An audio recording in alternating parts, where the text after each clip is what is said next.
6 करोड़ गुजराती, यही मेरा परिवार। अभी हो रहा है, अब होगा, अब होगा, अब होगा, मगर हो नहीं रहा है।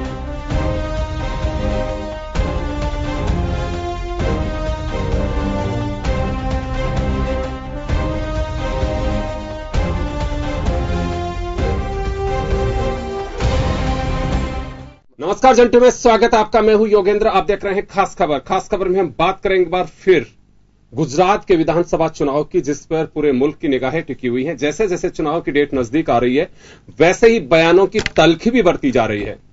बात प्रधानमंत्री नरेंद्र मोदी की, जो 5 दिवसीय यात्रा पे हैं। वो कई सभाएं करेंगे। सौराष्ट्र जो बीजेपी का गढ़ माना जाता है, लेकिन अभी तक जो रुझान और जानकारी आ रही है, उसमें यह कहा जा रहा है कि नेक टू नेक मुकाबला है, वजह पाटीदारों की नाराजगी है। अब मोदी इससे कितनी गेन कर पाएंगे, देखने वाली बात है। उस बेल्ट में 42 सीटें इस वक्त भाजपा के खाते में है। कितना नफा नुकसान होगा, यह तो 18 दिसंबर को पता चलेगा। लेकिन फिलहाल जो तल्खी और बयानबाजी है, उसमें यह कह सकते हैं कि पूर्वज भी याद आने लगे हैं।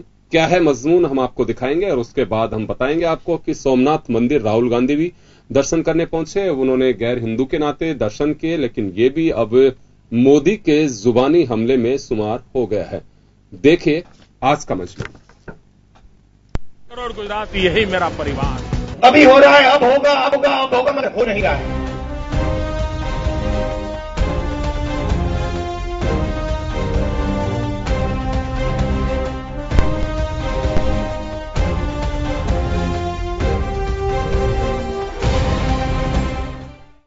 पीएम मोदी की रैली राजकोट के मोरबी, सोमनाथ के प्राचीन भावनगर के पालिताना और दक्षिण गुजरात के नवसारी में हुई। सोमनाथ मंदिर में माथा टेकने के बाद राहुल ने भी अपने 2 दिन के दौरे की शुरुआत की। रोचक और चुनौतीपूर्ण होते जा रहे गुजरात के रण में पीएम मोदी भी अब तीखी बयानबाजी से पीछे नहीं है। कांग्रेस के साथ ही मोदी ने फिर से पूर्व प्रधानमंत्री जवाहरलाल नेहरू और इंदिरा गांधी को भी नहीं बख्शा। उन्होंने सौराष्ट्र में कहा कि यदि सरदार पटेल नहीं होते तो सोमनाथ में मंदिर कभी संभव नहीं होता। मोदी ने यह भी कहा कि आज कुछ लोग सोमनाथ को याद कर रहे हैं। मुझे उनसे पूछना यह है कि क्या आप अपना इतिहास भूल गए हैं? आपके परिवार के सदस्य, हमारे पहले प्रधानमंत्री वहां पर एक मंदिर बनने के विचार से खुश नहीं थे। कांग्रेसना રાજમાં એક ચૂંટણી આવે એટલે વચન આપે કે અહીંયા હેન્ડપંપ નખાઈશું અને વોટ પડાઈ જાય। બીજી ચૂંટણી આવે ત્યારે જમીનમાં સારકામ કરવા માટેનું મશીન આટા મારવા માંડે એટલામાં ચૂંટણી પતી જાય, ચૂંટણી મારા પહેલા વોટ પડાઈ જાય। લોકોને એમ લાગે કે ચલો હવે આ સારકામ કરવા વાળું મશીન આવ્યું છે એટલે હેન્ડપંપ આવશે। અને ત્રીજી ચૂંટણી આવે ત્યારે હેન્ડપંપ આવ્યો હોય। એક હેન્ડપંપ પર आ कांग्रेस वाला 3 चूंटणियों में वोट पड़ाई जाता था। तो दूसरी ओर मोरबी में चुनावी रैली को संबोधित करते हुए पीएम मोदी ने कहा कि मुझे याद है कि इंदिरा बहन जब मोरबी आई थी तो बदबू की वजह से उन्होंने अपनी नाक पर रुमाल रखा हुआ था। उनकी ये फोटो मैगजीन में छपी थी। उन्होंने कहा कि जनसंघ और आरएसएस को मोरबी की गलियों से खुशबू आती है और वह खुशबू मानवता की होती है। अपना दादी मां मोरबी आया था, इंदिराबेन मोरबी આવ્યા હતા અને ચિત્રલેખાના ટાઇટલ પરનો ફોટો છે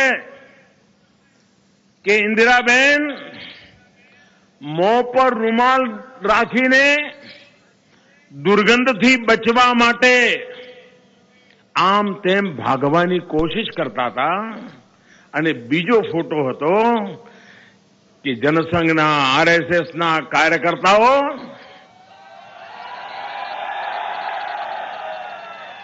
કાદવ કિચોડમાં પગ ખૂંપી ગયા હતા અને માનવતાનું કામ કરતા હતા। અને ત્યારે ચિત્રાએ લેખાએ ફોટા પર લખ્યું હતું, એક ફોટા પર લખ્યું હતું માનવતાની મહેક અને બીજી બાજુ લખ્યું હતું રાજકીય ગંદકી। राहुल गांधी भी चुनावी रण में काफी आक्रामक तेवर दिखा रहे हैं। वे गुजरात के विकास को लेकर ही पीएम मोदी पर सवाल खड़े कर चुके हैं। पीएम मोदी उनके खुद को गृह राज्य गुजरात में नुकसान नहीं चाहते। हालांकि मोदी की शैली को कांग्रेस और अन्य दलों ने ट्वीट कर इस पीएम की गरिमा की इतर बताया है। ब्यूरो रिपोर्ट, जन टीवी न्यूज। 6 करोड़ गुजराती, यही मेरा परिवार। अभी हो रहा है, अब होगा, अब होगा, मैंने हो नहीं रहा है।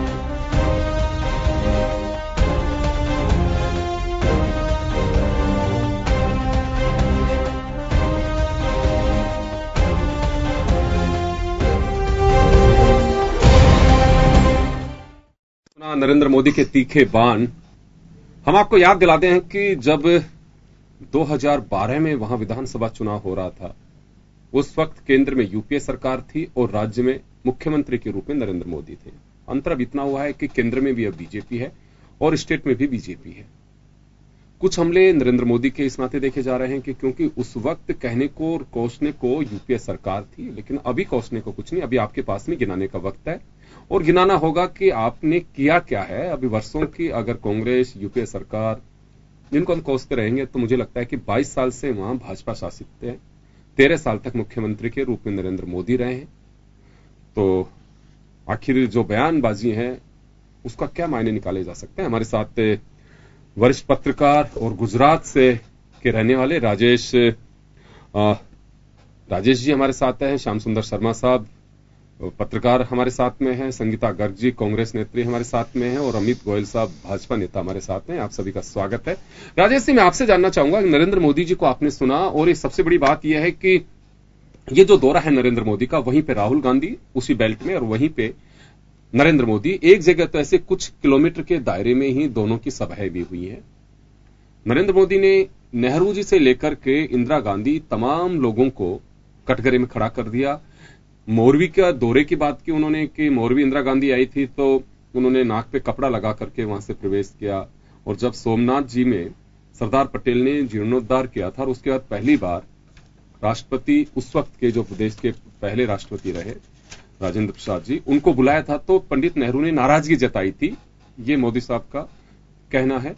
इन चुनाव पे कितनी छाप छूटेगी इन सब चीजों की? इसमें तो कोई छाप नहीं छूटने वाली है, क्योंकि जब ये बता रहे हैं कि इंदिरा गांधी ने मुंह पे रुमाल रखा था, वो 1979 की बात होगी, क्योंकि 11 अगस्त 1979 में मच्छू डैम बस्ट हुआ था। तब इंदिरा गांधी वहां पे आई थी और वहां पे इतनी पैनिक हो गई थी, रोग फैला गया था कि लोगों को दहशत हो गई थी कि इसमें कुछ भी हो सकता है, बीमारी फैली जा रही थी। और कम से कम उसी समय गवर्नमेंट के आंकड़े के मुताबिक 19,000 आदमी मरे थे फ्लड के अंदर, मच्छू डैम बस्ट हो गए थे इसके लिए। और गवर्नमेंट का आंकड़ा तो 19,000 था, लेकिन कम से कम 50,000 से ज्यादा आदमी मरे थे। वो बात इसने की थी, तब डिफेंस मिनिस्टर था, मैं नाम भूल गया उसका, उसने बताया था कि कम से कम 50,000 से ज्यादा आदमी मरे ये मच्छू डैम बस्ट होने में। मोरबी टोटली खत्म हो गई थी, उस समय की ये बात है। इसलिए उसने, इंदिरा गांधी ने मुंह पे रुमाल रखा था कि कोई चेप न लग जाए और कोई रोग न आ जाए, इसके लिए हुआ था बात। क्योंकि देखिए, गुजरात के रहने वाले नरेंद्र मोदी हैं और गुजरात के चुनाव, गुजरात की राजनीति बहुत बारीकी से देखते हैं। 13 साल वहां मुख्यमंत्री के रूप में हो रहे हैं, 22 साल से वहां भाजपा शासन में है। तो नरेंद्र मोदी एक एक चीज को, मतदाता की रग को भी पहचानते हैं, वहां की राजनीतिक तासीर को भी बहुत नजदीक से देखा है उन्होंने।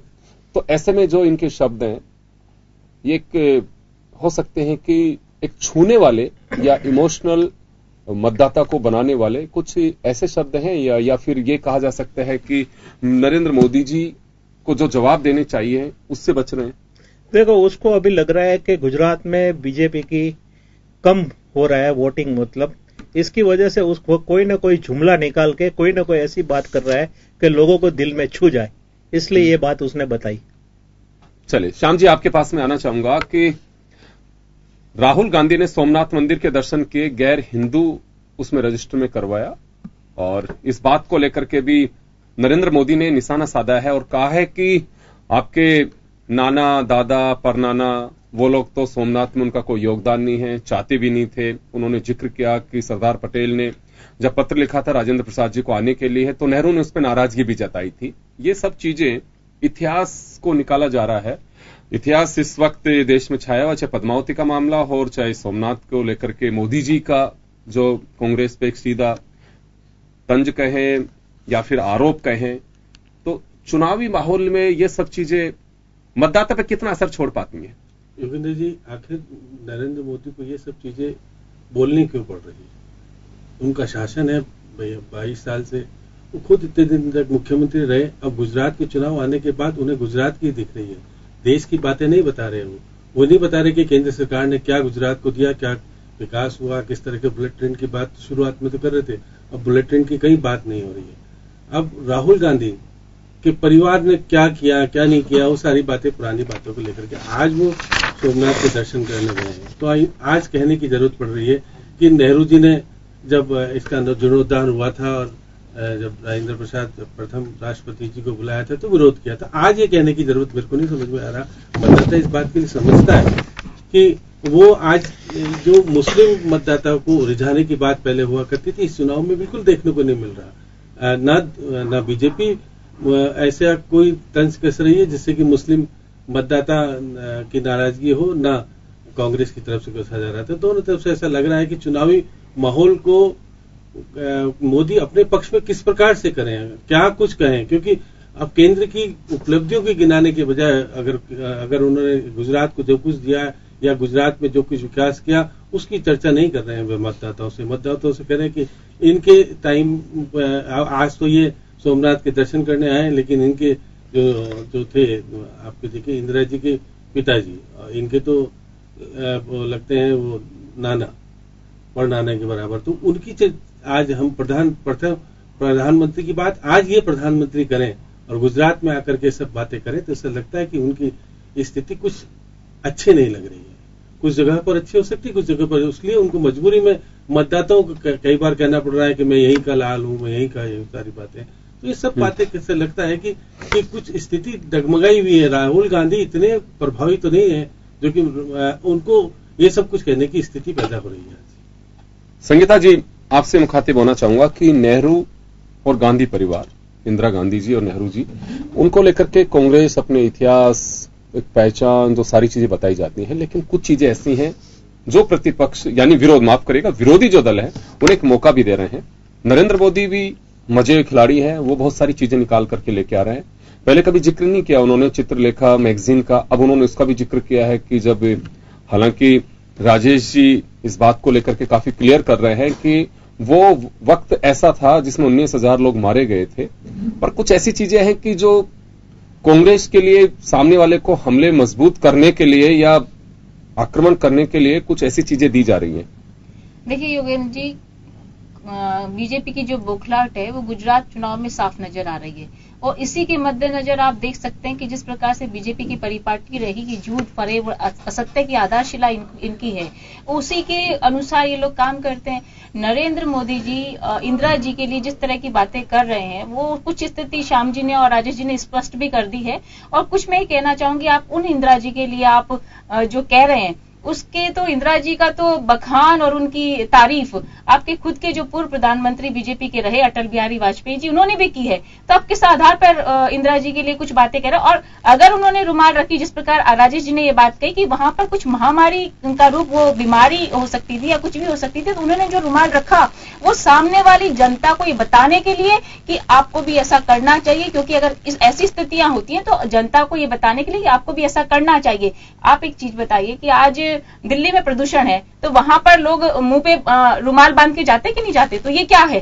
तो इस तरह की ओछी घटिया राजनीति का जो दौर हम देख रहे हैं, ये प्रधानमंत्री की गरिमा को निश्चित रूप से गिराने वाला है और प्रधानमंत्री की गरिमा इस स्तर की होनी भी नहीं चाहिए कि जिस तरह की घटिया और ओछे बोल कर वो जनता को गुमराह जैसे पहले किया उन्होंने, वैसा अब वो कर रहे हैं। एक चीज बताइए, आप पहले गुजरात मॉडल की बात करते रहे, जब पहले केंद्र के चुनाव हुए, विधानसभा और लोकसभा चुनाव हुए, तो उन्होंने कहा कि गुजरात मॉडल, विकास का मॉडल आप देखिए, वैसा हम हिंदुस्तान बनाएंगे। आज गुजरात में चुनाव है लेकिन गुजरात मॉडल की बात नहीं की जाती, गुजरात विकास की बात नहीं की जाती। आप किस आधार पर चुनाव लड़ना चाहते हो? जनता को वही जुमलेबाजी, झूठ, फरेब, इस तरह की राजनीति नहीं। जनता आपकी जो मंशा है उसको पहचान चुकी, और जो गुजरात चुनाव में जो बौखलाहट है वो बीजेपी की साफ तरीके से नजर आ रही, क्योंकि एक प्रधानमंत्री सिर्फ प्रधानमंत्री ना होकर प्रचार मंत्री बने हुए हैं, पूरा इनका मंत्रिमंडल वहां लगा हुआ है। तो ये सारी चीजें जनता क्या समझती नहीं है। चलिए मैं लौटूंगा संगीता जी आपके पास में। देखिए, चुनाव है, चुनाव में ये कहा जाता है चुनाव एक जंग का रूप होता है, और जंग में अगर आपके पास में जो भी चीजें हैं, अगर उनको दिमाग हो, चाहे आपके हथियार हो, चाहे आपके ताकत हो, अगर उसका इस्तेमाल आपने नहीं किया तो जंग नहीं जीत सकते। अगर मोदी पूरी ताकत के साथ उतर रहे हैं तो उतरना चाहिए।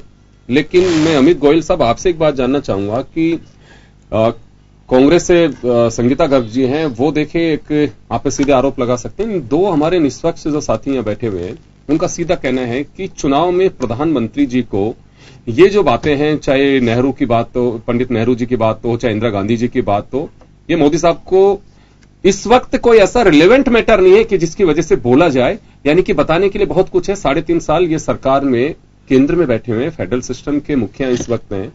उसके अलावा 22 साल से भाजपा वहां पे शासन में है, 13 साल खुद मुख्यमंत्री हैं, तो बताने के लिए बहुत सारी चीजें। वो कांग्रेस को आधार क्यों बना रहे हैं वोट के लिए?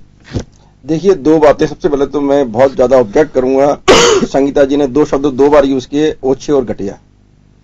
अगर किसी व्यक्ति ने जो तथ्य रखे हैं जनता के सामने, वो तथ्य रखना ओछा और घटियापन है, तो वो तथ्य जो रखे हैं वो तथ्य तो सही रखे हैं। उन्होंने जो काम किया, देखिए मैं बीच में नहीं बोला, प्लीज मैं बीच में नहीं बोलिए। किया किसने? विरोध किसने किया? जवाहरलाल नेहरू ने किया। तो उन्होंने जो तथ्य है, इतिहास है, वो बताया है, उसको बताने में आप घटियापन नजर आ रहा है। जिन्होंने किया उनके बारे में आप नहीं बोल सकते उन्होंने घटियापन किया, क्योंकि आपकी संस्कृति में इस भारत को आजाद किया तो गांधी परिवार ने आजाद किया। इस आपकी संस्कृति में प्रधानमंत्री बनेगा तो गांधी परिवार बनेगा, राष्ट्रीय अध्यक्ष बनेगा तो गांधी परिवार बनेगा। आप लोग सब एक मानसिकता के गुलाम है, एक परिवार के गुलाम है। इसके बाहर आप नहीं निकल सकते, पहली बात। दूसरी बात, 22 साल से लगातार बीजेपी की सरकार है। 22 साल से बीजेपी सरकार क्यों है? 22 साल से बीजेपी सरकार इसलिए कि मतदाता ने नरेंद्र मोदी जी के और भारतीय जनता पार्टी के विकास के मॉडल को हमेशा स्वीकार किया और सराहा है। और ये निश्चित रूप से मान के चलिए कि विकास तो उनको दिख रहा है, उनको पता है। गुजरात तो पूरे भारत में मॉडल स्टेट के रूप में रहा है। तीसरी बात आपने, मेरी बोलने दीजिए प्लीज, बोलने दीजिए। तीसरी बात आपने की, अमित जी एक बात मैं कहना चाहूंगा, एक बार सुनिए तो सही। अरे सुनिए तो सही, आप जो कहे जाएंगे वो सब नहीं सुन सकते, आप सुनने की बात भी सुनिए। आपने एक बात कही अभी कि 22 साल से हैं, विकास तो बहुत कुछ बचा सके, लेकिन अब बचा सिर्फ यही था कि कांग्रेस का इतिहास बताया जाए। देखिए मेरी बात सुनिए, पहली बात मैं आपको फिर कह रहा हूं, अगर कोई बयान गलत हो तब तो आपको बोलना चाहिए मोदी जी ने झूठ बोला, मोदी जी ने झूठ नहीं बोला, वो बताया है जो इतिहास है, पहली बात।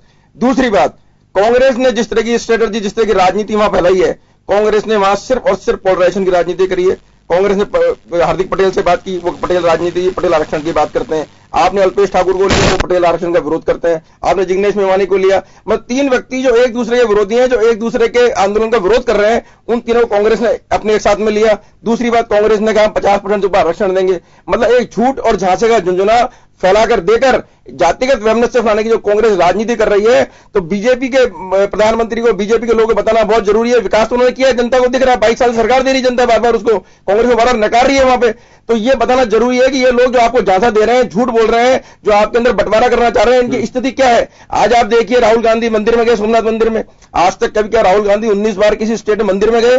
कांग्रेस के राहुल गांधी सिर्फ ध्रुवीकरण की राजनीति कर रहे हैं, और वहां जाकर उन्होंने क्या लिखा? गैर हिंदू। आप बताइए ना, आप क्या लिखना चाहते हैं? राहुल गांधी, गांधी तो कोई ऐसा सरनेम नहीं, जो गांधी तो हिंदू सरनेम है। अपना सरनेम क्यों छुपा रहे हैं? रखिए जनता के सामने, क्या जरूरत है गैर हिंदू लिखने की आपको? मैं एक बात जानना चाह रहा हूं, आप कठमुल्लाओं की राजनीति से बाहर आइए। तुष्टीकरण की राजनीति करा हुआ कांग्रेस ने, कुछ नहीं किया। चलिए संगीता जी फोटो, आप, अरे संगीता जी आप तो कहेंगे फोटो नहीं लगाई, मेरी बात सुनिए, कोई फोटो लगाई उन्होंने? देखिए लिखिए, अरे हस्ताक्षर नहीं, उसके अंदर आप स्पष्ट कर दीजिए। चलिए आप स्पष्ट कर दीजिए, चलिए आप खंडन कर दीजिए कि वो जो है गलत है, खंडन करवाइए ना, राहुल जी ने खंडन करवाइए ना। राहुल गांधी ने खुद ने भरा है, वहां पे खुद को भरना पड़ता है। आप अरे धर्मनिरपेक्ष करते हैं आप। एक बात सुनिए, कठमुल्लाओं की राजनीति से बाहर आइए, व्यक्तिगत आधार पर दोस्तों बांटने का प्रयास मत कीजिए आप। एक बार रुकिए, मेरा सवाल है, मेरा एक सवाल है। आप देखिए, बहस हम किसी तर्क पे पहुंचना चाहते हैं, कुतर्क कोई भी आप करेंगे हम रोक देंगे, आप हो चाहे संगीता जी हैं। सिर्फ मेरा इतना सा पूछना है, राजेश जी वहीं के रहने वाले हैं, इन्होंने जो बात कही है कि मोदी साहब के पास में गिनाने के लिए बहुत कुछ है। ये जो मैटर है, चाहे राहुल गांधी ने गैर हिंदू लिखा, या इंदिरा गांधी उस वक्त जब वहां पे डैम टूटा, फ्लड आया और उसके दौरान एक सेफ्टी के पर्पज से उन्होंने रुमाल लगाया, तो ये कि मतदाता पे कोई छाप छोड़ने वाली चीजें नहीं है।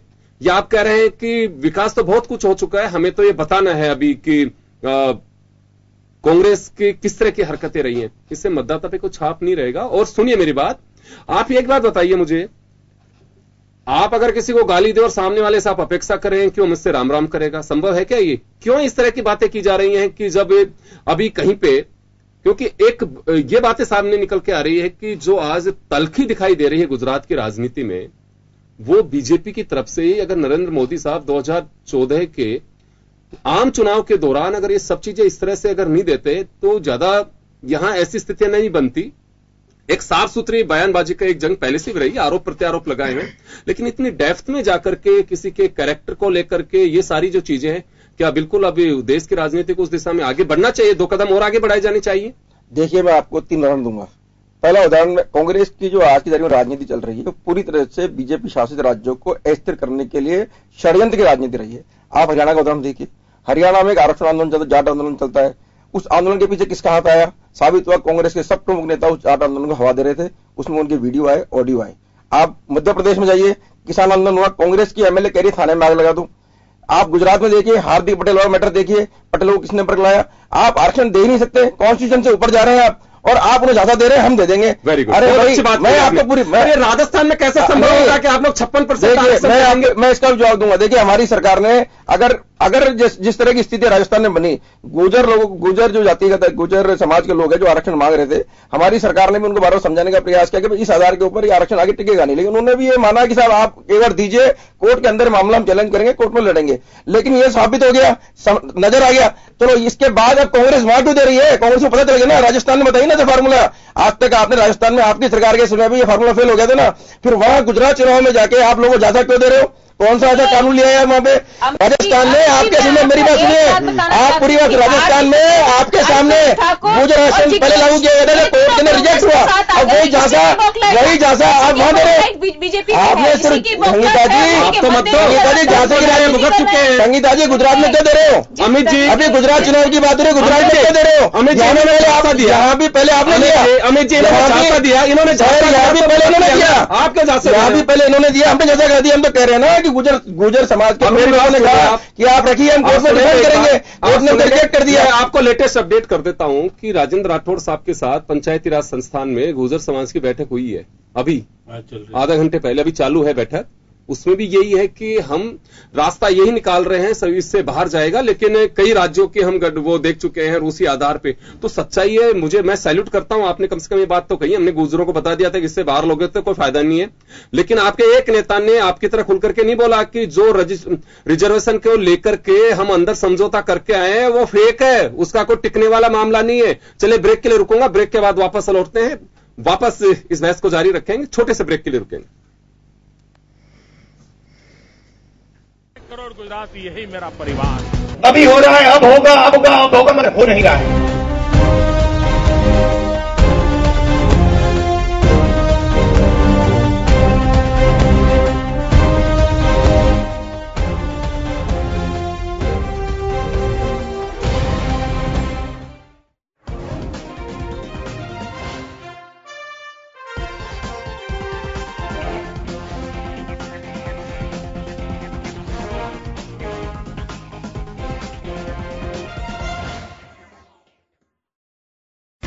दिसंबर 2013। मैं वसुंधरा राजे ईश्वर की शपथ लेती हूँ कि मैं विधि द्वारा स्थापित भारत के संविधान के प्रति सच्ची श्रद्धा और निष्ठा रखूंगी। प्रदेश में भाजपा सरकार के हुए 4 साल पूरे। इसी पर देखिए हमारा खास कार्यक्रम 4 साल सरकार के, 4 दिसंबर से रोजाना शाम 6 बजे। 6 करोड़ गुजराती, यही मेरा परिवार। अभी हो रहा है, अब होगा, मगर हो नहीं रहा है।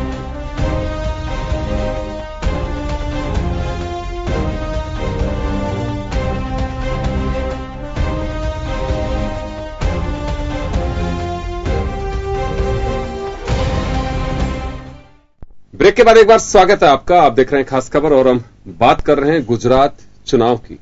गुजरात एक राज्य का चुनाव, 182 सीट के लिए मतदान, 2 चरणों में 9 और 14 दिसंबर को मतदान होगा। लेकिन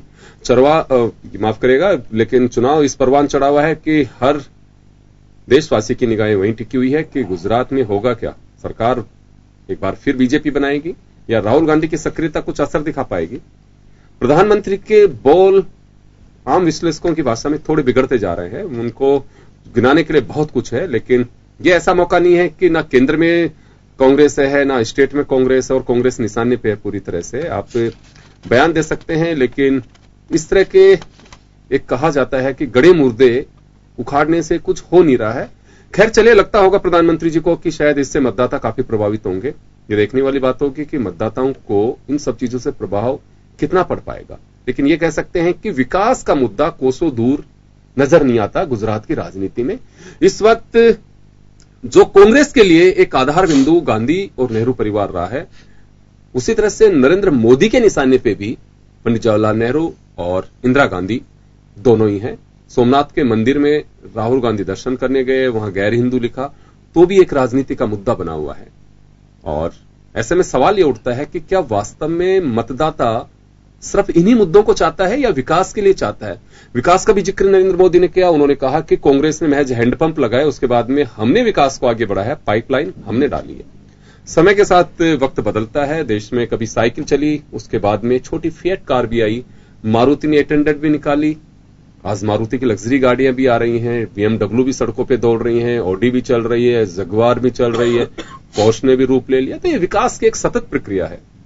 लेकिन अगर कोई इस पे ठप्पा लगाए, मुझे लगता है कि वो विश्लेषक बताएंगे कि कितना उचित होगा, क्योंकि आज अगर विकास कहीं झलक रहा है, उसमें ये कह सकते हैं कि वर्षों से उस कठिन परिश्रम का परिणाम है जो इंजीनियर्स कर रहे हैं, हमारे कई नीति निर्माता कर रहे हैं, जो सरकार चाहे किसी की भी हो, लेकिन वो निर्माण कार्य वो रुकता नहीं है देश को आगे बढ़ाने का। श्याम जी, एक बात और मैं जानना चाहूंगा कि विकास का मुद्दा दिखाई नहीं दे रहा, और विकास अगर है तो मुझे अच्छे से ध्यान है कि जब पहली मर्तबा प्रधानमंत्री बनने के बाद पार्लियामेंट में मोदी साहब घुसे थे, तो सबसे पहले तो उन्होंने पार्लियामेंट को ढोक दिया था सीढ़ियों को, और उसके बाद कहा था कि हमें हर सरकार की कद्र करनी होगी कि जब मुल्क को एक सुई मिली थी और आज हम इतनी बड़ी चीजों का निर्माण कर रहे हैं, तो हर सरकार का योगदान है।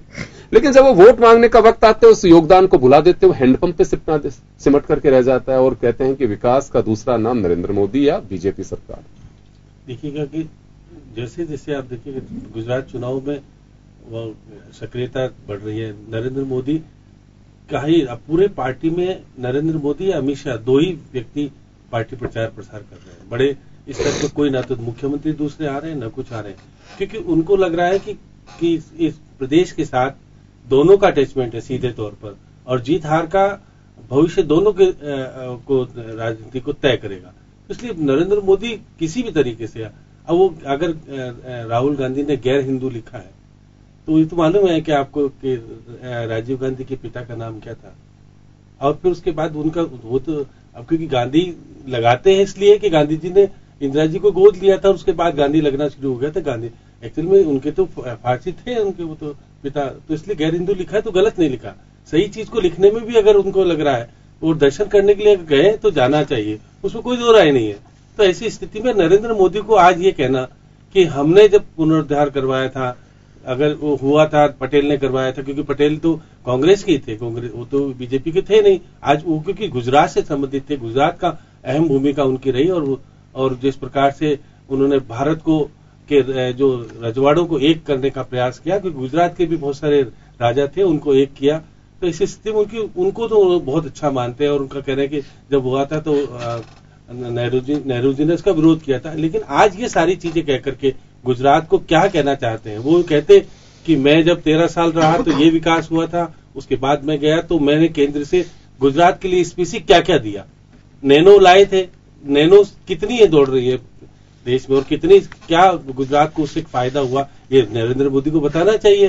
कि उन्होंने कहना चाहिए कि मैंने गुजरात को बुलेट ट्रेन के लिए सपना दिखाया, 1.5 लाख करोड़ का ऋण लेना चाहता हूं। क्या गुजरात की जनता को अब तो बुलेट ट्रेन की बात बिल्कुल नहीं कर रहे, क्योंकि आज स्थिति ये हो रही है कि सौराष्ट्र में कांग्रेस की स्थिति थोड़ी ठीक लगती है, वहां पाटीदार आपके और जो लोग ज्यादा संख्या में है, तो वहां उनको विचलित लग रहा है, अपना मतदाता ढूंढने की कोशिश कर रहे हैं। इसलिए देखिए क्या भगवान चलिए एक लेकिन सवाल है मेरा एक आपसे, क्योंकि देखिए हम गुजरात और जहां पे स्पीच है उससे कोसों दूर बैठे हुए हैं। हम हमारी एजेंसीज के माध्यम से जो हमें फीडबैक मिल रहा है, हमारे साथियों से जो फीडबैक मिलता है, आम गुजराती सहयोगियों से जो जानकारी मिल रही है, उसके आधार पर हम ये चर्चा कर रहे हैं। मैं एक बात जानना चाहूंगा कि ये कोसों दूर भी बातें हो सकती हैं, हम बेशक वहां पे नहीं हो, लेकिन आज का जो युग है वो दुनिया को इतनी सी दूरी में सिमटा करके रख दिया है संसाधनों की वजह से, तो दुनिया बहुत छोटी हो गई है। जो बातें हैं एक आम मतदाता, देखिए मतदाता का टेस्ट चाहे गुजरात का हो, चाहे राजस्थान का हो, चाहे बिहार का हो या झारखंड का हो, एक जैसा होता है। वो जानना चाहता है कि क्या वास्तव में देश के आम मतदाता ये व्यक्तिगत छवि बनने नहीं बनने, राजनीति इन पे सिमटना चाहता है या वास्तव में विकास के मुद्दे पे चर्चा सुनना चाहता है? वो देखिएगा कि मतदाता तो प्रधानमंत्री की बात सुनना चाहता है, प्रधानमंत्री क्या बोलते हैं उसके पर रिएक्ट होता है। हाँ। अब आप प्रधानमंत्री होकर के आप गुजरात के विकास के लिए क्या कुछ कर गए और क्या कुछ करना चाहते हैं, आप प्लान बताइए ना। आप तो प्रधानमंत्री, आप कोई राजनीतिक तौर पे नेता तो किसी के है नहीं। अमित शाह कुछ कहे, आरोप प्रत्यारोप लगाए तो अलग बात है। प्रधानमंत्री के रूप में तो बहुत कुछ दे सकते हैं गुजरात को गिनाना चाहिए कि मैं इस प्लान को देकर के गुजरात का भविष्य तय करूंगा। ये सारी बातें नहीं कर रहे हैं, वो फिर वो पुरानी बातों को याद करके उनको दिलाना जा रहे हैं। अब देखिए कि वहां पर आज की स्थिति में भी संघ लोभी अब फिर से सक्रिय हो गई है। 5,500 स्वयंसेवकों को लगाया है और करीब 1.5 करोड़ लोगों से मिलने का, संपर्क करने का भी योजना बनाई है बीजेपी ने। तो अगर बीजेपी की बहुत बढ़िया स्थिति होती तो वो आपके पास क्यों संघ को साथ लेकर के चलने की? वैसे देखिए संघ के कार्यकर्ता अक्सर जो चुनाव होते हैं उन्हें उत्तर प्रदेश में भी काफी सक्रिय भूमिका अदा की, पार्लियामेंट के इलेक्शन में भी भूमिका अदा की। तो लगता है देखिए ये तो एक रणनीति का हिस्सा है कि अब तक इसे डिस्क्लोज नहीं करना चाह रहे हो, जब वक्त आएगा तभी करेंगे, क्योंकि संघ के लोग हमेशा एन वक्त पे अपनी भूमिका को स्पष्ट करते हैं और पिक्चर में आते हैं। ये अक्सर देखा जाता है। तो ये तो अंडरस्टूड था कि बीजेपी के साथ में संघ के लोग भी वहां पे प्रचार करेंगे। बेशक संघ के लोग ये बात कहते हो कि वो हम राजनीतिक दृष्टि से वो उनका काम करें, हम हमारा काम करते हैं, हम कभी ताल्लुक नहीं रखते हैं, लेकिन रणनीति हमेशा साथ बैठ करके ही होती है और बनती भी है। नहीं योगेंद्र जी, क्योंकि बी प्लान जो आरएसएस ने बनाया है जीतने का, उसमें 5,500 स्वयंसेवकों को अब कह दिया है कि आप 1.5 करोड़ लोगों तक संपर्क करिएगा और वो जीते बताने का प्रयास कीजिएगा कि आखिर अगर ये शासन ये आया तो क्या होगा और कांग्रेस आई तो क्या होगा। ये अंदर से जो आप शुरुआत की है, पहले नहीं हुआ क्योंकि बहुत नजदीक आ गया। 9 और 11 को मतदान होगा, मतदान के अंदर अब सक्रियता नहीं बढ़ी तो फिर उसके बाद की स्थिति में बदलाव आने की स्थिति आ गई तो बहुत सारी चीजें हो जाएगी। क्योंकि गुजरात चुनाव में राजस्थान का अहम भूमिका दिख रही है, क्योंकि हमारा पड़ोसी राज्य है और हमारे यहाँ के दोनों नेता, अशोक गहलोत ले लीजिए या भूपेंद्र यादव ले लीजिए, दोनों रणनीतिकार राजस्थान के हैं। तो राजस्थान से गुजरात का नाता बहुत करीब का है और निश्चित रूप से यहाँ के कार्यकर्ता भी वहां पर मौजूद। चलिए मैं लौटूंगा आपके पास में। राजेश जी, आपके पास में आना चाहूंगा। मैं आपसे जानना चाहूंगा कि गुजरात के मतदाता का जो टेस्ट है वो क्या वास्तव में, या तो ये माने कि मोदी साहब ने 22 साल में बीजेपी और 13 साल का खुद का कार्यकाल जो रहा, 3.5 साल से अभी केंद्र में है, विकास की गंगा इस तरह से बह चुकी है कि वो पानी सरप्लस है तो दूसरे राज्यों को देना चाहिए, कोई मुद्दा बचता नहीं है विकास का वहां पे, ऐसा तो नहीं है अभी केवल बस अब ये है तब तो कांग्रेस का आईना दिखाना चाहिए कि कांग्रेस की हकीकत क्या है, मुद्दा ये रह गया है। देखो, सौराष्ट्र में पानी की तो प्रॉब्लम हर 2 साल के बाद एक बार आती है। सौराष्ट्र में क्या होता है, 2 साल बारिश अच्छी होती है, 1 साल सूखा पड़ता है। तो क्या होता है कि 1987 में जब राजीव गांधी सौराष्ट्र में आया था तब उसने 1987 में बताया गया था कि आप जैसे यहां भादर डैम से राजकोट में पानी लेके आ रहे हैं तो आप क्यों सरदार सरोवर डैम से पानी लेके नहीं आ रहे। तो उसी दिन उसने कांग्रेस को ये दिया था। तब कांग्रेस वहां पे राज कर रही थी, माधव सिंह सोलंकी की सरकार थी, मुख्यमंत्री माधव सिंह सोलंकी था। पर जब ये फाइल आने लगी, इसके बाद क्या हुआ कि ये फाइल जब आई तब 90 में फाइल कंप्लीट हो गई। तब गुजरात का इलेक्शन हुआ तो कोड ऑफ कंडक्ट के हिसाब से वो सारा बंद हो गया। इसके बाद 91 से बीजेपी की सरकार आई, उसने 91 के बाद मिक्स थी, जनता दल थी, बीजेपी थी, दोनों मिक्स थी। 91 की बात कर रहा हूं मैं आपको, मैं वहां ही था। 91 में चिमन भाई पटेल था और 92 में इसके बाद वो आए थे। इसके बाद ये सारी बातें होती रही और गुजरात में पानी की पाइपलाइन की बात, फिर नया सर से टेंडर पास हुआ। ये सारा कुछ होने के बावजूद जो पानी सौराष्ट्र को मिलना चाहिए था वो 99 में पानी मिला। 87 की बात 99 में हुई। सौराष्ट्र में इसी तरह सौराष्ट्र का प्रॉब्लम परमानेंट रहता रहा। इसके बाद नरेंद्र मोदी ने 2012 में उसने बोला था कि मैं सैनी योजना शुरू करूंगा। उसने टाइम्स ऑफ इंडिया में फ्रंट पेज में आधा पेज की टोटली उसने इंटरव्यू दिया था और आधा पेज में लिखा था कि मैं सैनी योजना करके सरदार सरोवर डैम से पूरा पाइपलाइन से पूरे सौराष्ट्र के जितने भी डैम उसमें पानी डालूंगा। लेकिन अब भी मेरे ख्याल से लास्ट ईयर उसने इस साल फेब्रुआरी में वो कार्यक्रम शुरू हुआ 2017 में। तो देखोगे उसने कितना टाइम लगाया है बीजेपी गवर्नमेंट ने, इतना टाइम नहीं लगना चाहिए मेरी दृष्टि से। इसकी वजह से ये अभी बोल रहे हैं कि मैंने पाइपलाइन किया, ये किया, लेकिन ये सपना था राजीव गांधी का 1987 का। और ये जो बातें कर रहे हैं कि ये जो हो रहा है, ये हो रहा है गुजरात में, गुजरात की पब्लिक पहले से अवेयरनेस है। गुजरात में कुछ भी हो जाता है तो पब्लिक जो सोचती है किसको वोट देना है, किसको नहीं देना है, इसके बारे में वो नहीं तय करके इसके बाद वो वोट देंगे। नहीं, लेकिन मुद्दे की बात करें हम, क्या वास्तव में व्यक्तिगत आरोप प्रत्यारोप टिप्पणियां ये सुनना पसंद करते हैं कि विकास के मुद्दे पे लोग वहां चर्चा सुनना चाहते हैं? नहीं, वो लोग विकास के मुद्दे पे ज्यादा चर्चा सुनना चाहते हैं। और वहां पे इतना अवेयरनेस है कि कोई भी गलत भी काम होगा तो 2 मिनट के अंदर वहां पे जो उसका टॉप लेवल का मिनिस्ट्री एडमिनिस्ट्रेशन होगा उसको फोन जाएगा कि यहाँ पे गलत हो रहा है तो ये क्यों हो रहा है। उसके बारे में गुजरात की पब्लिक पहले से अवेयरनेस है और गुजरात की पब्लिक उसमें जो अच्छे आदमी होगा उसको सबसे ज्यादा वोट मिलेगा वहां पे। जी चलिए संगीता जी, आपके पास में आना चाहूंगा मैं कि मुद्दे बहुत सारे हैं। राहुल गांधी भी जो कटाक्ष कर रहे हैं इस वक्त, वो सीधे नरेंद्र मोदी को निशाना साध करके कर रहे हैं। उनका सीधा जो आक्रमण होता है वो नरेंद्र मोदी पे होता है, बड़े आक्रामक अंदाज में वो है। लगातार मंदिरों में जा रहे हैं। इस दरमियान वो करीब 19 मंदिरों में वो जा चुके हैं 3 महीने के अंदर, खासकर इस चुनाव के दौरान। उत्तर प्रदेश में भी हो गए। बीजेपी ने इस पे भी एक तंज कसा है और टिप्पणी की है कि आखिर मंदिरों की याद क्यों आ रही है राहुल गांधी को।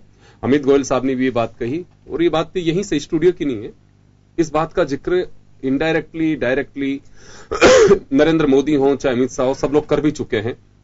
तो एक टेम्पल पॉलिटिक्स भी अब राजनीति में दिखाई दे रही है। आप लोग इस वक्त मंदिरों को ही चुन रहे हैं, क्या रणनीति का हिस्सा है? क्योंकि मेरे से ज्यादा उत्सुकता बीजेपी के लोगों को जानने की है। देखिए योगेंद्र जी, किसी भी अच्छे काम की शुरुआत के लिए हम मंदिरों में जाते हैं, भगवान को पूजते हैं, तो निश्चित रूप से राहुल जी भी वही कर रहे हैं। इसमें बीजेपी को क्यों अड़चन हो रही है, ये समझने वाली बात है। क्योंकि बीजेपी ये बताएगी क्या कि कब हमें मंदिर में जाना है और कब नहीं जाना, कौन हिंदू है और कौन नहीं है, कौन देशभक्त है और कौन नहीं है, कौन देशद्रोही है और कौन देशद्रोही नहीं है। तो इस सब चीजों का प्रमाण आज बीजेपी क्यों दे रही है? क्या आरएसएस के लोग ये सिखाएंगे कि आप हिंदू हो या नहीं हो, या हिंदू होने का प्रमाण इनको देना पड़े? तो मैं इसको जरूरी नहीं मानती। और बीजेपी को इसमें कहाँ कोई प्रॉब्लम हुई है, ये मेरे समझ से परे है। राहुल जी अगर मंदिरों में जा रहे हैं तो बीजेपी की जो बौखलाहट है गुजरात चुनाव को देखते हुए वो साफ नजर आ रही है।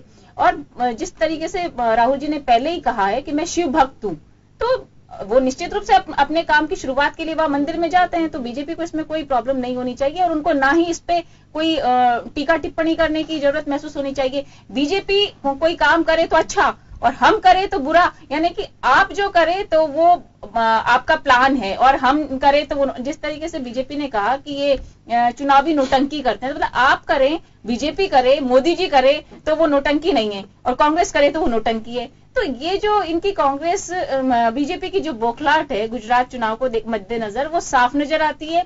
गुजरात के विकास की बात ये करेंगे नहीं, सिर्फ जनता को गुमराह करने की कोशिश, जिस तरीके से इन्होंने पूर्व में किया कि जुमले दिए, झूठ बोला, असत्य बोला। और एक चीज बताना चाहूंगी अमित जी, और एक चीज बताना चाहूंगी कि जो असत्य की परिपाटी है ना, उसी के आधारशिला ये बीजेपी की रही। और उसकी मैं एक बहुत बड़ा उदाहरण भी देना चाहूंगी कि मोदी जी दूसरों के को बड़ा जल्दी कटघरे में खड़ा कर देते हैं, लेकिन अगर खुद के गिरेबान में झांक कर देखेंगे तो उनको जानकारी होगी कि उन्होंने भी अपनी शादीशुदा होने का प्रमाण छिपाया और जसोदाबेन आज भी उनका इंतजार करती है, लेकिन मोदी जी को उनकी तरफ ध्यान देने की जरूरत भी महसूस नहीं होती। तो यहाँ बीजेपी स्पष्ट करे ना, मोदी जी स्पष्ट करे कि उन्होंने क्यों ये प्रमाण छुपाया, क्यों ये असत्य, झूठ और फरेब की राजनीति जो भारतीय जनता पार्टी करती आई है, जनता उसको समझ चुकी और गुजरात के चुनाव में ये परिलक्षित भी हो जाएगी। चलिए मैं आऊंगा आपके पास में वापस। अभी अमित गोयल साहब कुछ बोल रहे हैं। जी अमित जी पहले बताइए, इनका कुछ आरोप है, उनका आप जवाब दे दीजिए। देखिए, संगीता जी ने कहा कि मंदिर जा रहे हैं, देर आए दुरुस्त आए। हमें तो खुशी है कि सफेद टोपी पहन के काम करने वाली पार्टी कम से कम मंदिर जा रही है। तो मोदी जी नवाज शरीफ के आपने हमेशा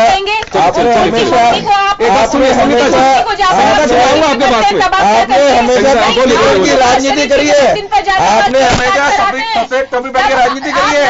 अब आपको लग रहा है कि 22 साल से जनता ने नकार दिया है आपको।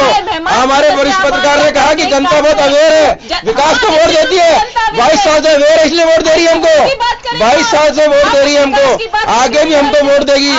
वरिष्ठ पत्रकार ने कहा, वरिष्ठ पत्रकार ने कहा कि संघ के लोग जा रहे हैं, 1.5 करोड़ लोगों का संपर्क करेंगे। लड़ाई सरकार बनाने की है ही नहीं, लड़ाई तो 151 सीटें लाने की है। आप ये मान के चलिए इस बार भी कांग्रेस का चुपड़ा गुजरात में बिल्कुल साफ होगा। लोग ये समझते हैं कि आप मंदिर में जाके लिखते हो गैर हिंदू, मंदिर में जाके लिखते हो गैर हिंदू। 70 साल तक सफेद टॉपी की पॉलिटिक्स करने से देश की जनता ने आपको नकार दिया। सिर्फ भ्रष्टाचार की राजनीति आपने करी है, आज तक तुष्टिकरण की राजनीति आपने करी है। अरे संगीता जी, जनता को पता है सब कुछ। आप कितने मंदिर में जाइए जी, आप जाइए, जनता को सब पता है। आज साबित कर दिया आपने लिखकर। राजनीति करना, आप मेरी बात सुनिए, क्या आप कर रहे हैं? देश को बांटने की राजनीति आपने करी है। आपने आज तक तुष्टिकरण की राजनीति करी है, कटमुल्ला की राजनीति से बाहर आने का प्रयास कर रहे हैं। लोगों के अंदर जो आपकी जमीन चली गई, उस जमीन को प्राप्त करने का प्रयास कर रहे हैं आप।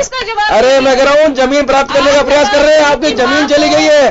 आपके लोग ओसामा जी कहते हैं, हाफिज जी कहते हैं आपके लोग। आप इसका जवाब दीजिए जो जवाब मैं चाहती हूँ। मैं कह रहा हूँ, अरे आपकी बात का जवाब दे रहा हूँ। हमारे वरिष्ठ पत्रकार ने कहा बुलेट ट्रेन की बात करी, बुलेट ट्रेन का एमओयू 2 साल पहले हो गए।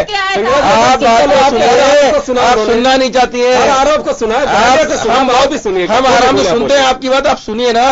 मैं कह रहा हूँ, जनता आपको समझ चुकी है। जनता ने आपकी राजनीति को नकार दिया है। सफेद टोपी की राजनीति करते करते आप थक गए हैं। अब वोटों का ध्रुवीकरण करना चाहते हैं। भारत में बीजेपी शासित कई राज्यों में आपने कानून व्यवस्था बिगाड़ने का प्रयास किया, लेकिन जनता के सामने आपका चेहरा आ गया। गुजरात में आप क्या कर रहे हैं? गुजरात में जनता को झांसे की राजनीति कर रहे हैं। वो झांसा भी आज क्लियर हो गया। मंदिर में जाकर रोज स्वांग कर रहे थे, हमें तो खुशी है मंदिर जा रहे हो, कम से कम अच्छी बात है। आप लोगों ने मंदिर जाना स्वीकार तो किया। आपने ये भी कहा कि दे रहा है, दुरुस्त है, अच्छा काम शुरू किया। 70 साल बाद में आपने मंदिर जाना शुरू किया, हमें तो खुशी की बात है। हम तो चाहते हैं सारे कांग्रेस के नेता राम राम करें। राहुल गांधी ने भजन शुरू किया, हमको बहुत खुशी की बात है हमारे लिए, हमें क्या गलत है। लेकिन जनता आपका चरित्र समझने लगी है कि मंदिर में जाकर लिखते हो गैर हिंदू और वहां ये करते हो भजन। अरे भाई कैसे चलेगा? देश की जनता पागल नहीं है। सुनिए, और लड़ाई 151 सीटों की हमारे लिए, सरकार हमारी बन रही है, ये आप लिख के रखिए। अमित जी, एक बात मैं पूछना चाहूंगा कि आपने कहा कि गैर हिंदू, ये कहाँ लिखा हुआ कि गैर हिंदू राम राम नहीं बोल सकता है या गैर मुस्लिम अरे हमने अल्लाह अकबर नहीं बोल सकता? हमने क्या मना किया? हम तो कह रहे हैं ना, हाँ। हमने मना नहीं किया। हम तो कह रहे हैं कि संगीता जी ने कहा कि चलिए हम लोग अच्छे काम की शुरुआत की, हम तो स्वागत करेंगे शुरुआत का। 70 साल से इन्होंने कभी ऐसा काम नहीं किया, हमेशा कभी मंदिर नहीं गए है, कभी भजन नहीं किए। अब इनको लग रहा है कि जनता ने इनको नकार दिया है, जमीन सरक गई है इनकी।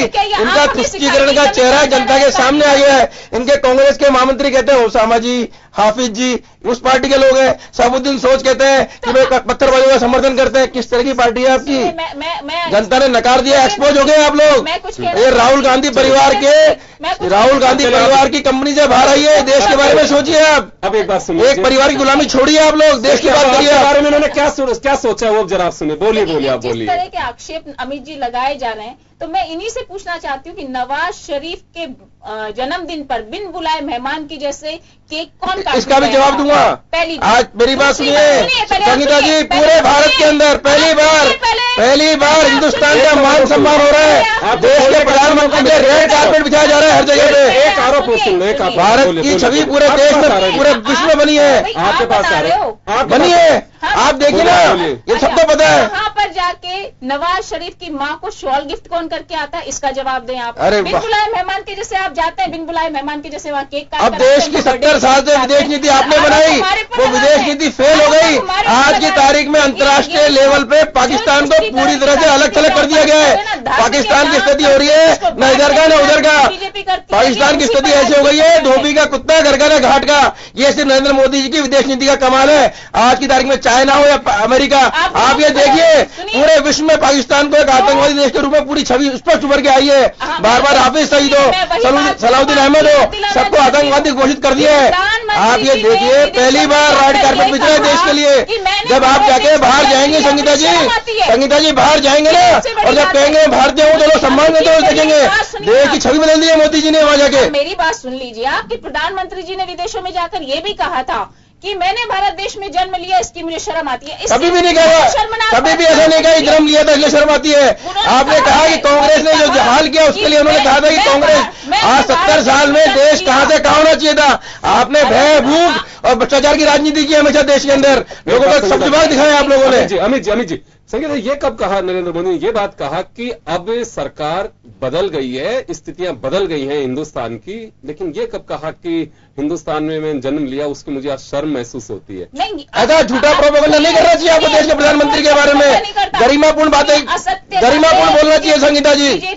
और बीजेपी के नहीं, देश के प्रधानमंत्री हैं। आप एक बार रग रग में सत्य बातें घुसी हुई है और सत्य उनकी रग रग में घुसा हुआ है। और उन्होंने जब नोटबंदी यहाँ पर हुई, जनता ने क्यों नकार दिया? आप 5 राज्यों में सरकार बनी, 5 में से 4 राज्यों में सरकार बनी नोटबंदी के बाद, और हिमाचल में सरकार बनेगी। गुजरात के अंदर 151 सीटें आएंगी। संगीता जी कुछ दिन बाद मैं बता दूंगा आपको, कांग्रेस के 7 प्रदेश अध्यक्षों ने कांग्रेस छोड़ी है पिछले 3 साल में। मेरी बात सुनिए, इंतजार कीजिए, मुझे तो उम्मीद है साल 2 साल बाद आप भी छोड़ के जाएंगे, मैं बीजेपी ज्वाइन कर लेती हूँ। चलो, मैं माफी चाहूंगा, आप भी जो बहस कर रहे हैं इसी दरमियान हमें जो इन्फॉर्मेशन मिल रही है उसी में कांग्रेस ने नरेंद्र मोदी के जो तमाम बयान है, राहुल गांधी के चाहे मंदिर जाने का बयान हो, चाहे इंदिरा गांधी के नाक के कपड़ा लगाने का बयान हो, उसमें साफ कह रही है कांग्रेस की मुख्य प्रधानमंत्री जी बौखला गए हैं, कोई बचा नहीं है कुछ ऐसा बताने के लिए कि वो बता सके। ये पूरी तरह से घबराहट कांग्रेस भाजपा की दिखाई देती है। ट्वीट किया है कांग्रेस के एआईसीसी दफ्तर से, जिसमें इस बयान पे रिएक्ट किया है, जिसमें कहा गया है कि उनके नाना परदादा उन्होंने मंदिर नहीं बनवाया था। और साथ ही जो इंदिरा गांधी जब वहां पे गई थी सौराष्ट्र में, और उसको लेकर के भी उन्होंने एक डिटेल प्रेस नोट भी जारी किया है कि कब गई थी, क्यों गई थी, वो एक बार हम आपको बताना चाहते हैं कि ये बात सामने आई है।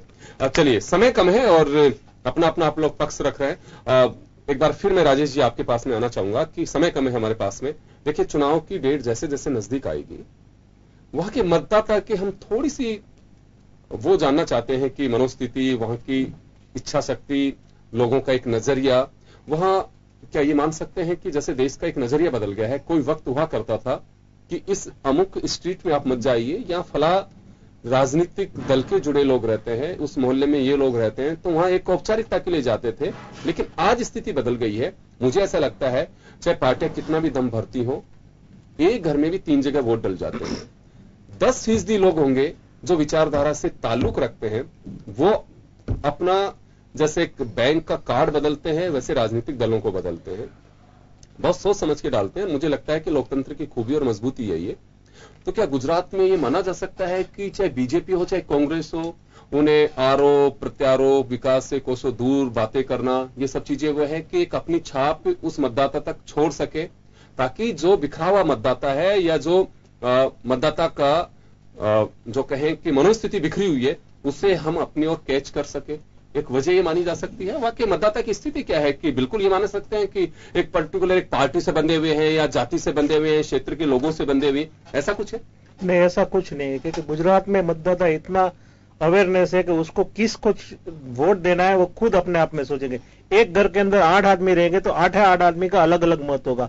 कोई किसी को ऊपर प्रेशर नहीं करेगा कि आपको इसको वोट देना है, आप इसको वोट देना है, जिसको वोट देना है ऐसे वोट देना। आज नरेंद्र मोदी की जो प्रेस, वहां जो पब्लिक मीटिंग चल रही थी, आपने देखा होगा मोरबी के अंदर, उसमें हेडलाइन लिखा कि विकास की रैली, लेकिन विकास की रैली के बारे में तो उसने कुछ नहीं बताया। जो बताया वो परदादा और उसके बारे में बताया। क्यों उसने विकास की रैली के बारे में नहीं बताया? बताया ना, हैंडपंप और पानी दोनों का जिक्र। हैंडपंप और पानी, गुजरात का लोग इतने अवेयरनेस है कि अगर उसने हैंडपंप के बात की है तो दूसरे दिन या तीसरे दिन उसके बारे में बताया जाएगा ये काम क्यों नहीं हुआ अब तक। इतने आज की तारीख में अगर वहां पे 5 मिनट भी बस लेट होती है, सिटी बस, तो वहां पे कंप्लेंट जाती है वहां का मैनेजर के पास, और उसको बताना पड़ेगा कि क्यों 5 मिनट लेट बस हुई है। बहुत अच्छी बात है, ये होना चाहिए। योगेंद्र जी मुझे कहीं राजेश भाई की बातों में बायसनेस नजर आती है। मैं आ रहा हूं, ये अपनी बात कह रहे हैं, उसका खंडन भी कर रहे हैं। इन्होंने कहा कि गुजरात में मतदाता इतना अवेयर है कि परिवार के 8 लोग हैं तो वो अलग अलग वोट देते हैं, सबकी अपनी अपनी मर्जी है। तो हम यही कह रहे हैं कि 22 साल से गुजरात का मतदाता अवेयर है, उसने लगातार बीजेपी को वोट दिया है, बीजेपी के विकास को पसंद किया है, नरेंद्र मोदी जी के प्रशासनिक क्षमता को पसंद किया है, और आगे भी मुझे उम्मीद है कि हमारी सीटें 151 आएंगी। सरकार बनाने की तो लड़ाई है ही नहीं। मैं एक बात और जानना चाह रहा हूं आपसे कि नरेंद्र मोदी जी ने पिछले दिनों एक पत्र लिखा, एनआरआईज को भी लिखा, वहां के प्रमुख लोगों से भी बात की, और उन्होंने कहा कि क्या देश की राजनीति में आप नहीं चाहते गुजराती का दखल रहे प्रधानमंत्री के रूप में? तो उन्होंने सीधा एक इमोशनल बात कही है। मेरा सवाल जो आपसे था कि जैसे क्षेत्रवाद या अपने लोगों के प्रति ये कितनी छाप रहेगी नरेंद्र मोदी जी के इन वक्तव्यों की, या फिर कहें कि जो पर्सनली जो टच करने की, फीलिंग्स को टच करने की कोशिश कर रहे हैं उसका? जब भी इलेक्शन आता है तो नरेंद्र मोदी कुछ न कुछ इमोशनल करके लोगों को बताते हैं कि हम ये सारी बातें बता के वो लोग वहां से वोट लेने की कोशिश करते हैं। और ऐसा भी कभी कितनी बार हुआ है कि जो 2012 में 2002 में जब वो पहली बार चीफ मिनिस्टर बना था, मुझे याद है फरवरी 25 तारीख को राजकोट से वो इलेक्ट हुआ था और चीफ मिनिस्टर तो सितंबर में ही बन गया, नवंबर में बन गया था, लेकिन असेंबली उसको जीतना था। तो 2002 में 25 फरवरी को वो इलेक्ट हुआ था और 27 फरवरी को 2002 में गोधरा कांड हुआ था।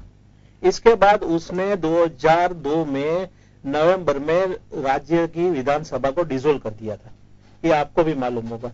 इसके बाद हिंदू कार्ड और लोगों को हिंदू कार्ड के नाम पे उसने वोट लिया था उसी समय, और उसी समय उसने काम भी अच्छा किया था, उसके बारे में मैं मना नहीं कर रहा हूं। उसी समय माइनॉरिटी कौम की यहाँ पे इतनी तादाद थी कि लोगों को जीना हराम हो गया था, और उसने ये काम करके एक काम कर दिया कि हिंदुओं का वोट उसने ले लिया।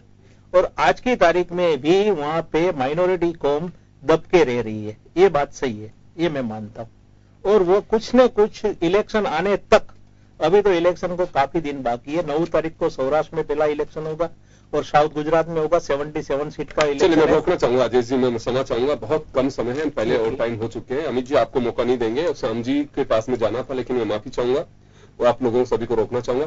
खैर चले, गुजरात के चुनाव की तिथि जैसे जैसे नजदीक आएगी, पलकी कहें, बयानबाजी कहें, वो बढ़ती जाएगी।